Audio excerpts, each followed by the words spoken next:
एक फॉर्मेलिटी है कि अध्यक्ष को कुछ बोलना चाहिए, इसलिए मैं बोल रही हूँ, क्योंकि अब तक इतना बोला जा चुका है कि बोलने की जरूरत है। कहानियाँ एक नई चीज इस बार हरीश ने इंट्रोड्यूस की है, लेखकीय वक्तव्य। कथा में हर बार कुछ नए प्रयोग किए जाते हैं। इस बार बार बार ये बात हो रही है दुनिया औरतों की। ये औरतों की दुनिया नहीं है, यहाँ एक्चुअली है क्या कि औरत ही की कहानी लिखी, औरत ही उसे पढ़ रही है और औरत ही समीक्षा कर रही है और औरत ही अध्यक्ष है, इसलिए इसका नाम औरत की दुनिया है। कहानी में क्या है उससे इसका कुछ लेना देना। दूसरी बात, कथाकार होता है, पुरुष या स्त्री नहीं।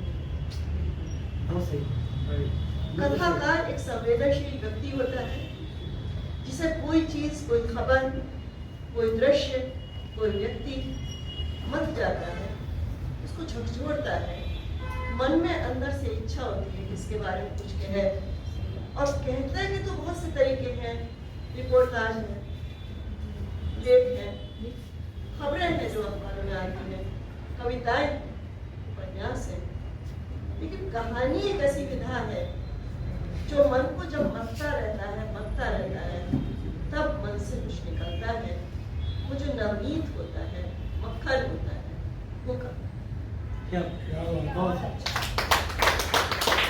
कहानी सप्रयास नहीं लिखी जाती। सप्रयास लिखी जाती है तो आपको प्रेरित नहीं करती, आपके दिल दिमाग पर असर नहीं डालती है। अगर कहानी आपको छू रही है तो किसी को छुआ होगा, उसके दिल को छू के वहां से निकली होगी, तभी वो आपको छू। तो कहानी एक बहुत सुंदर विधा है, बहुत ऊंची चीज है, एक गर्व नहीं है। अभी जिक्र हुआ उनका भी जो दरवाजे पर सुनाई जाती थी कहानियाँ, वो कहानियाँ भी मनोरंजन के लिए बहुत सी होती थी, इतिहास को दोहराने के लिए भी होती थी। आलहौल थी, अरेबियन नाइट्स थी, ये सारी कहानियाँ थी, मनोरंजन के लिए होती थी। लेकिन जब कहानी कथा का रूप लेती है तो वो विधा आपके मन से निकलती है, और वो एक तरीके से जिस तरह सागर मंथन से अमृत निकला था, विष निकला था, जब दिल जलता है तो विष निकलता है, जब आप कुछ नया सोचते हैं तो। कोशिश आज के समय में होनी चाहिए कि सच्चाई को रखते हुए भी हम उम्मीद का दामन न छोड़ें, क्योंकि अगर हम आशा नहीं दे सकते तो निराशा देने के लिए या अपना कुंठाएं निकालने के लिए मेरे ख्याल से कथा का सृजन नहीं होना चाहिए। अच्छी बात यह है कि स्त्रियां क्योंकि भावना के स्तर पर अधिक भावुक होती है, अधिक संवेदनशील होती है, इसलिए तीनों कहानियां स्त्रियों की कहानियां नहीं है, ये तीनों ही कहानियां समाज की कहानियां हैं। मैं इन्हें स्त्री पर कहानी नहीं मानूंगी। स्त्री ने लिखी, स्त्री ने पढ़ी, स्त्री ने उसकी समीक्षा की, किंतु वो स्त्रियों की कहानियां ही थी। पहली कहानी थी तुलसी। एक बहुत ज्वलंत प्रश्न को एक बहुत अलग ढंग से पेश किया गया। शुरुआत में कहानी बहुत सतही लगती है, जैसे कि कहा कमलेश ने कि साधारण ढंग से लिखी गई है कहानी में, लेकिन जो अंत आता है वो आपको एकदम झकझोरता है और याद दिलाता है कि क्या, और उन्होंने कई स्तरों के ऊपर उन्होंने देखा कि ये कहानी आपको प्रेरित करती है। ये उस कहानी की सबसे बड़ी खासियत है। हालांकि इस कहानी को मुझे लगता है थोड़ा सा टाइप किया जा सकता था, थोड़ा सा कम शब्दों में समेटा जा सकता था, एडिटिंग की जरूरत थी, संपादन होना चाहिए। अक्सर कई लोग पहला ड्राफ्ट लिख कर ही समझ लेते हैं कि वो अंतिम ड्राफ्ट है, और खास करके कथाकारों को तो लगता ही है, और लगना भी चाहिए, क्योंकि वो एक सृजनशील आपकी चीज होती है। पर अगर उसे दो बार पढ़ें और थोड़ा उसे समेटने की कोशिश करें तो बेहतर होता है। पर कहानी बहुत अच्छी है, बहुत संभावना है। दूसरी कहानी बहुत सुंदर ढंग से पढ़ी गई और बहुत महसूस करने वाली कहानी, वो जो एक बाद में बात अनु शर्मा ने कही उसके बारे में, बागेश्वरी और आसावरी, वो तो बात वास्तव में बहुत वो आसावरी है इसलिए वो संवेदनशील है। अगर वो बागेश्वरी होती तो वो अपने खोए हुए प्यार की याद में होती। क्या बात। उसके मन में ऐसा पति है जिसे प्यार करने का नाटक तो नहीं कहूंगी, पर तात्कालिक प्यार किया, क्योंकि उसका पेशा जुड़ा हुआ था उस प्यार से। उसे उसका काम संभालते संभालते अपने लिए पेशा तैयार कर रहा था, जहाँ वो शायद इस समय सक्सेसफुल है, ऐसा लगा मुझे। लेकिन जो उसके मन का एक खाली कोना है, वो तो इरफान भरता है, जिसके तबले पे उंगलियां रखती है। वो चाहती है वो कि अगर किसी से गले मिलना है तो कोई अपराध नहीं है, क्योंकि ये चरित्रहीनता नहीं है। पति के साथ आप शारीरिक स्तर पर, लेकिन मानसिक स्तर पर हो सकता है आप किसी और से जुड़े और वो उसे गलत नहीं मानती, और इसीलिए वो बेटी को क्षमा कर, क्योंकि जो चीज आप माफी क्यों मांगो, गलती नहीं की, तो यही तो कहती है ना, पुराना दोस्त था, मिली, गले मिल ली, शायद चूक भी गया। पर आजकल नए समाज में, नए बच्चों में किस करना कोई वैसी बात नहीं समझी जाती जैसी पहले समझी जाती थी।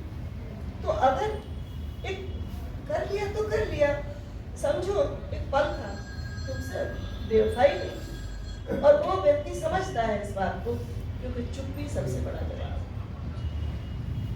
आप जब अपने को सफाई देने लगते हैं, इसका मतलब है कि कहीं आपने गलती की है, और जब आप चुप रहते हैं तो आप दूसरे आदमी को सोचने को मजबूर करते हैं कि गलती थी या नहीं थी। नहीं थी शायद, मैंने जल्दी किया, चलो चलते वापस। ये समझदारी आसावरी में है, ये समझदारी उस पति में नहीं है जो पति है। पति जिसका अर्थ होता है मालिक, मालिक है उस बीवी का। तुमने देखा नहीं, तुमने छूट दी, इसे माफी मांग लेनी चाहिए, इसका घर बिगाड़ोगी, इसे घर से तुड़वाओगी। और बोलता है ऐसी भाषा, साथी होते हैं, मालिक और गुलाम नहीं होते। ये जो एक दिमाग में लोगों के है, समाज में है, उसको चुनौती देती हुई कहानी है। संस्कारों को चुनौती नहीं देती, सामाजिक मूल्यों को चुनौती देती। बहुत अलग ढंग से लिखी हुई कहानी है, और सुनाने वाले ने इतनी खूबसूरती से सुनाई, वो कहानी पढ़ने से ज्यादा सुनने की कहानी। और तीसरी कहानी मंजूषी की है।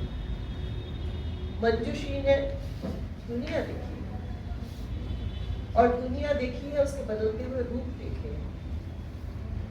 उन्होंने देखा है कि आज की दुनिया सिर्फ एक भाषा जानती है, पैसा। ना उनके लिए वक्त दे सकते, ना उनके पास दे सकते हैं।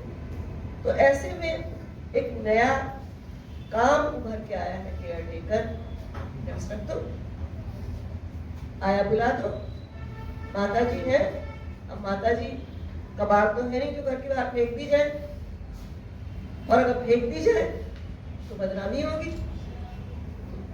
तो जब तक माता जी जिंदा रहे, उन्हें झेलना आपकी मजबूरी है। वक्त तो आपके पास है नहीं, किटी पार्टी आपको अटेंड करनी है, सामाजिक व्यवहार करने हैं, नौकरों पर निगाह रखनी है कि कहीं कुछ खाना ले, कहीं कुछ करना ले। तो जब ये घोर असंवेदनशीलता है, नौकर कोई नहीं होता, लोग हमारी मदद करते हैं। जो भी काम करता है वो हमारे जैसे ही काम करने वाला होता है। कोई ज्यादा पैसे का काम करता है, कोई कम पैसे का काम करता है, कोई स्किल्ड वर्कर है, कोई अनस्किल्ड वर्कर है। लेकिन ये गलतफहमी पालना कि आप मालिक हैं और वो नौकर है, इससे ज्यादा घनघोर रिश्ता कोई नहीं है। ईश्वर जब आपको भेजता है खाली हाथ भेजता है, जब आपको बुलाता है तो खाली हाथ बुलाता है। सारी दौलत उसकी है, लेकिन ये पश्चिम से प्रभावित नहीं हो चुकी है।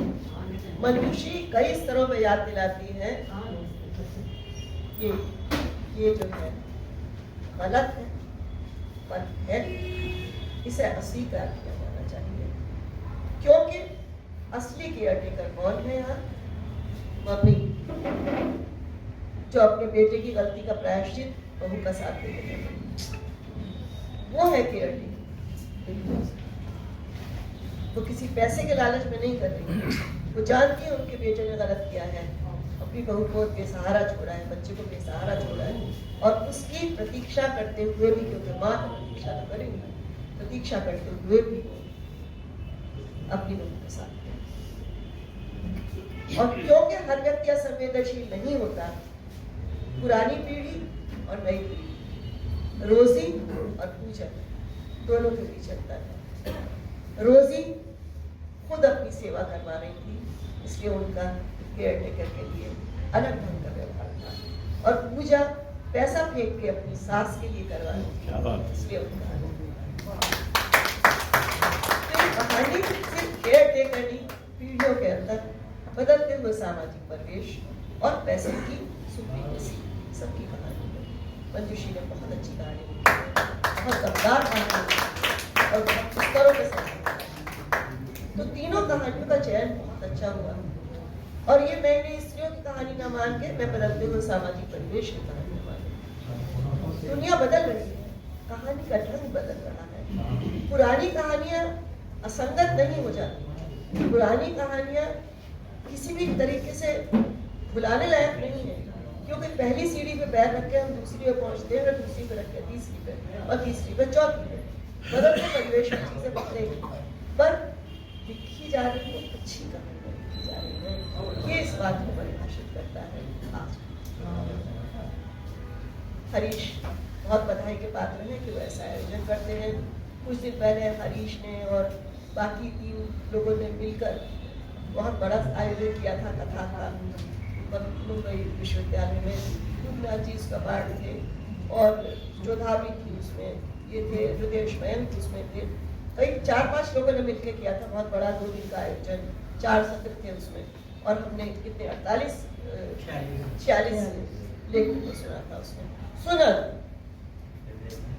फिर मैं कहूँगी सुना, जब आप सुनते हैं then you are a captive audience, तो आपको पकड़ के रखते हैं।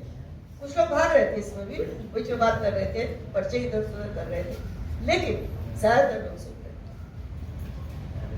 कैप्टिव ऑडियंस का ध्यान लगाना, वो सुनाना, वो बहुत बड़ी बात है, क्योंकि आप अपनी बात का, किसी भी कहानी को लिखने का पहला उद्देश्य होता है कि आप तक पहुंचे, और संप्रेषण के लिए हमेशा श्रव्य माध्यम सबसे श्रेष्ठ रहेगा। तो उसका नए सिरे से उसे जीवित करना, पुनर्जीवित करना और लाना, ये हरीश ने बहुत अच्छा काम शुरू किया है। ये चलता है, आप सबका सहयोग ऐसे बना रहा, और बहुत सारी कथाएं और सब नए नए